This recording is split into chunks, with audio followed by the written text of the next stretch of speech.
बिहार में 26 जनवरी से लेकर 28 जनवरी के बीच रातों रात चीजें उलट-पुलट हो गईं। विपक्षी पार्टी सत्ता में और सत्ताधारी पार्टी विपक्ष में आ गई। नीतीश कुमार के कुर्सी से उतरने तक पगड़ी नहीं खोलने की कसम खाने वाले बीजेपी नेता सम्राट चौधरी अब नीतीश कुमार के जूनियर बन गए। डिप्टी सीएम के तौर पर उन्होंने शपथ ली। ऐसे में अब उनसे बार बार सवाल किया जा रहा है कि वो अपनी पगड़ी, जिसे बिहार में मुरेठा कहा जाता है, कब खोलेंगे। दरअसल विपक्ष में रहते हुए सम्राट चौधरी नीतीश के घोर सियासी आलोचक रहे हैं। ऐसे में नीतीश विरोध में ही उन्होंने संकल्प लिया था कि जब तक नीतीश कुमार को सीएम की गद्दी से न उतार दें, वो मुरेठा पहने रहेंगे।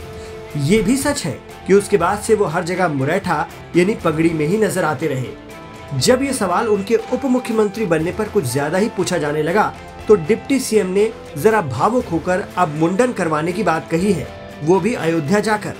भारतीय जनता पार्टी मेरे लिए दूसरी मां समान है। स्वाभाविक है, मैं भावुक होकर मैं अपनी बात रख रहा हूं। मेरी जन्म देने वाली मां जब हमको छोड़कर जा रही थी और जब चली गई तब मैंने मुरेठा बांधा था, और इस दौरान भारतीय जनता पार्टी के शीर्ष नेतृत्व ने हमें विरोधी दल के नेता के तौर पर काम करने का मौका दिया।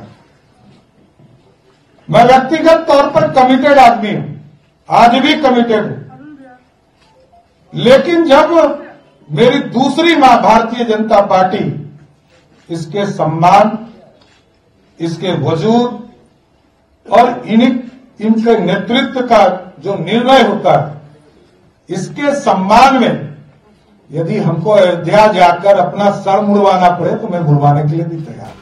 कहा जा रहा है कि बार बार पगड़ी को लेकर पूछे जा रहे सवालों ने बिहार के नए उप मुख्यमंत्री को असहज जरूर कर दिया है, जिसके बाद उन्होंने मुंडन करवाने वाला बयान दिया। गौरतलब है कि 12 जुलाई 2023 को बिहार विधानसभा में सम्राट चौधरी ने नीतीश कुमार से कहा था, आपको सीएम की कुर्सी से हटाकर ही अपना मुरेठा खोलेंगे।